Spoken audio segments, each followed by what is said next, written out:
नमस्कार विद्यार्थी मित्रांनो, तुम्हा सगळ्यांचं आपल्या सारे शिकूया या यूट्यूब चॅनेलवर मी अश्विनी चव्हाण कोकणे सहर्ष स्वागत करते। विद्यार्थी मित्रांनो, आज आपण पाहणार आहोत इयत्ता 9वी चाचणी क्रमांक 1 म्हणजेच दिवस 16वा। या दिवशी तुम्हाला चाचणी आहे, तर ती आज आपण पाहणार आहोत। वेळ आहे 1 तास, एकूण गुण आहेत 15 मिनिटे। विषय पहा गणित भाग आणि भाग 1 आणि भाग 2 दोन्हींवरती अवलंबून ही चाचणी आहे। चला तर मग सोडूया। पहा, पहिला प्रश्न आहे, खालील बहुपर्यायी प्रश्नांच्या दिलेल्या उत्तरांपैकी अचूक पर्याय निवडा। 4 गुण आहेत, प्रश्न आहेत एकूण 4 गुण 4 प्रश्न। तर पहा पटापट सोडूया। तर पहा या ठिकाणी पहिलं काय आहे की 4 पर्याय दिलेत। खालीलपैकी कुठली संख्या अपरिमेय आहे? डॅश डॅश ही संख्या अपरिमेय आहे।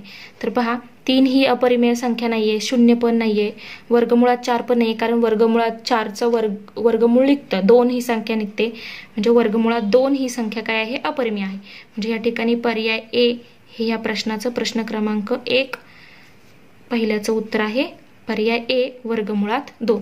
त्यानंतर दुसरा प्रश्न, त्रिकोणाचे 2 कोन अनुक्रमे 30 अंश व 40 अंश असतील तर तिसऱ्या कोनाचे माप काढा। तिसऱ्या कोनाचं माप काढायचंय। आपल्याला काय माहितीये, त्रिकोणाच्या 3ही कोनांच्या मापाची बेरीज 180 अंश असते। म्हणजेच 180 वजा काय करावं लागणार आहे आपल्याला? आता ह्या दोघांची बेरीज 30 अधिक 40 म्हणजेच 180 वजा किती झाले? 70 म्हणजेच 110 अंश। तिसऱ्या कोनाचं माप किती असणार आहे? 110 अंश। म्हणजे हे लिहिणार कसं लिहिणार इथे? तर प्रश्न दुसरा पर्याय क्रमांक बी 110 अंश। 180 वजा ह्या दोघांची बेरीज। त्यानंतर पहा पुढचा तिसरा प्रश्न, काटकोन त्रिकोणात कर्णावर काढलेल्या मध्यगेची लांबी कर्णाच्या लांबीच्या कशी असते? निम्मी असते। तर तिसरा प्रश्न त्याचा चौथा पर्याय आहे। पहा इथे हा पहिला पर्याय ए बरोबर आहे, त्यानंतर इथे दुसरा पर्याय बी बरोबर आहे आणि तिसरा प्रश्न डी हा पर्याय बरोबर आहे। तिसरा प्रश्न डी निम्मी कशी असते? निम्मी असते। त्यानंतर पहा पुढे चौथा प्रश्न, खालील संख्यांची तुलना करून चौकटीत योग्य ते चिन्ह लिहा। आता पहिल्यांदा तुलना करूया। काय पहा 3/2 आणि ते आहे 5/7। तर 3/2 आणि 5/7 मध्ये पहा यांचा काय करा, तर इथे पहा 7 गुणिले 3 आणि इकडे लिहा 5 गुणिले 2। त्यानंतर इथे पहा 7 त्रिक 21, 5 दुणे 10, 21 हा 10 पेक्षा मोठा आहे, म्हणजे 3/2 ही संख्या 5/7 पेक्षा कशी आहे? मोठी आहे। म्हणून इथे पहा या प्रश्नाचं उत्तर काय आहे? चौथ्या प्रश्नाचं। तर या ठिकाणी हे चिन्ह आपण वापरलेलं आहे। पहा हे चिन्ह इथे वापरले, 3/2 कशी आहे? मोठी आहे, म्हणून इथे आहे पर्याय बी आणि हे चिन्ह। त्यानंतर पहा पुढे दुसरा प्रश्न, प्रश्न क्रमांक 2 सोडवा। प्रश्न दुसरा काय आहे? सोडवा। सोडवायचे गुण आहेत 3, एकूण गुण आहेत 3 आणि प्रश्न किती आहेत? 3। पहा प्रश्न 3 आहेत आणि एकूण गुण आहेत 3। तर पहा पुढे काय, तर पहा त्यातला पहिला प्रश्न, त्यातला प्रश्न क्रमांक दुसरा, त्यातला पहिला प्रश्न 16/3 दशांश रूपात लिहायचंय। आता दशांश रूपात लिहिताना पहिल्यांदा इकडे करून घ्या 16/3। तर पहा पहिला भाग कितीचा जातोय? 5चा, 3×5 = 15, खाली राहिला 1। त्यानंतर आता 1 बाकी राहिला, आपल्याला बाकी 0 राहायला हवी आहे। तर पहा कितीने भाग जातोय? तर 0 राहील का? नाही। तर पहा इथे पॉइंट द्या, तर इथे 0 दिले, नंतर 3 त्रिक 9, पुन्हा 1, हा 1 पुन्हा पुन्हा मिळत राहणार आहे, पुन्हा 3 त्रिक 9, पुन्हा 1, अशा प्रकारे पुन्हा पुन्हा हा 1 आपल्याला मिळतच राहील। म्हणजे हे किती मिळालं? 5.3333 हा मिळतच राहतोय। म्हणजे इथे 3 वेळा 3 0 द्या, म्हणजेच काय 5.3 आणि हा एकच अंक आहे जो पुन्हा पुन्हा येतोय, म्हणजे 5.3 आणि त्यावरती टिंब। पहा त्यानंतर पहा हे काय आहे? दशांश रूप कसं आहे? अखंड आवर्ती आहे, कारण 3 हा पुन्हा पुन्हा येतोय। त्यानंतर पुढे काय लिहिणार? पहा पुढचा दुसरा प्रश्न आहे, सोबतच्या आकृतीवरील कोन ABD चे माप काढा। माप कोणाचं? कोन ABD चे, ABD। आता इथे पहा या आकृतीवरून काय लक्षात येतंय? हा काय आहे? ह्या त्रिकोण ABC चा बाह्य कोन आहे। मग आता खाली लिहूया उत्तर। काय लिहिणार की कोन ABD हा पहा प्रश्न दुसऱ्यातला दुसरा, कोन ABD हा त्रिकोण ABC चा बाह्यकोन आहे.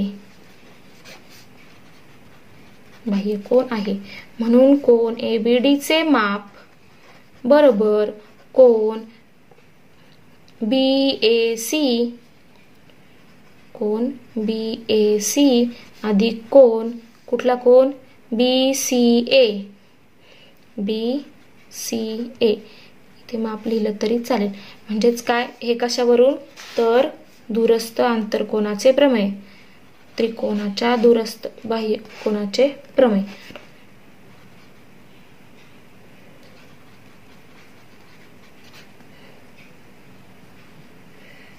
दूरस्थ आंतरकोनाचे प्रमेय ते लिहायचं. तर इथे काय येईल, हा 70 अंश अधिक हा 50 अंश बरोबर किती होईल, 7 आणि 5 झाले 12 म्हणजे 120 अंश. म्हणून कोन ABD चे माप बरोबर 120 अंश. हे झालं उत्तर. त्यानंतर पहा तिसरा प्रश्न काय आहे, तर 5 व 3 या दोन्ही संख्यांनी निशेष भाग जाईल अशी एक संख्या लिहा. 5 आणि 3 ने भाग जाईल अशी संख्या कुठली, तर म्हणजेच काय काढायचे आपल्याला, 5 ने अशी संख्या शोधायची जिला 5 ने पण भाग जाईल आणि 3 ने सुद्धा भाग जाईल. म्हणजेच काय, तर 5 व 3 यांचा काय काढायचं आपल्याला, लसावी. 5 आणि 3 चा लसावी काढूया. 5 बरोबर काय आहे, 1 गुणिले 5. नंतर 3 बरोबर 1 गुणिले 3. मग लसावी बरोबर काय, तर लसावी बरोबर जे सामायिक आहे ते गुणिले उरलेले पुन्हा एकदा जे आहेत ते सगळे लिहून घ्यायचे. तर 5 गुणिले 3 म्हणजेच 15. म्हणजे 5 आणि 3 चा लसावी किती झाला, 15. 5 त्रिक 15. 15 हा झाला 5 आणि 3 चा लसावी. म्हणजेच 15 ला 5 ने पण भाग जाईल आणि 3 ने सुद्धा भाग जाईल. त्यानंतर पहा पुढे काय दिलंय चाचणीमध्ये, तर पुढचा प्रश्न आहे प्रश्न क्रमांक 3.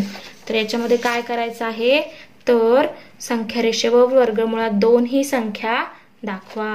आता संख्या रेषेवर वर्गमुळात 2 ही संख्या दाखवायची आहे. तर पहिल्यांदा आपण काय करूया, संख्या रेषा काढून घेऊया. संख्या रेषा, संख्या रेषा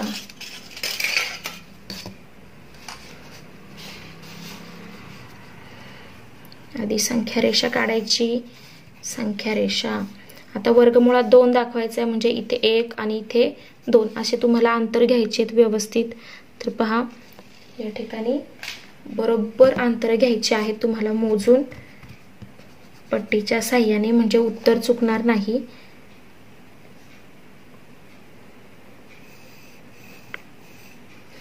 तर पहा या ठिकाणी हा 1 आणि हा 2.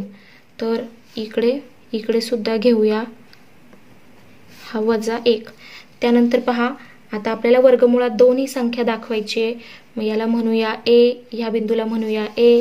त्याच्यापासून वर सुद्धा एक रेषा काढूया सरळ. काढली. त्यानंतर इथे लंब अशी सरळ रेषा काढायची आहे, किंवा मग तुम्ही कंपासच्या साहाय्याने सुद्धा इथे असा 90 अंशाचा कोन होईल अशी रेषा मारायची आहे. ठीक आहे, ही मारली. तर त्यानंतर इथे 1 एकक जे काही अंतर तुम्ही इथे घेतलंय तेच इथे घ्यायचंय तुम्हाला. तर इथे मी 1 एकक बरोबर 3 सेंटीमीटर घेतलेला आहे. तर इथे हे 1 एकक झालं. पुन्हा हे ह्या दोघांची असं ह्या दोघांना जोडायचं आहे. जोडल्यानंतर इथे मी पहा हे 1 एकक आहे, पुन्हा हे 1 एकक, आणि आता हे जे अंतर आहे या अंतरावरून काय करायचं, मला असं इथे कंस टाकायचा आहे.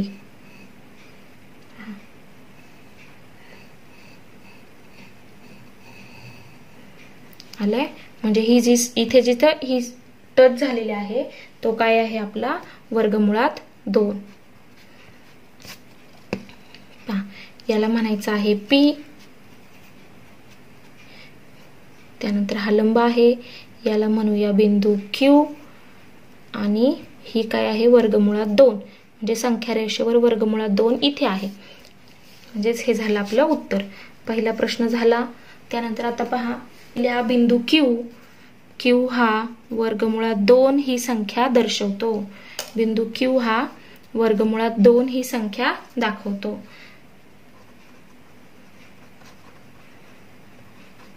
म्हणजे Qचा निर्देशक आहे वर्गमुळात 2. त्यानंतर काटकोन त्रिकोणाच्या 2 लघुकोनांची मापे y व 2y आहेत, तर त्या 2 कोनांची मापे काढा. आता पहा काय करायचं ह्या प्रश्नात. तर काटकोन त्रिकोण काढायचा एक. प्रश्न दुसरा, काटकोन त्रिकोण ABC मध्ये,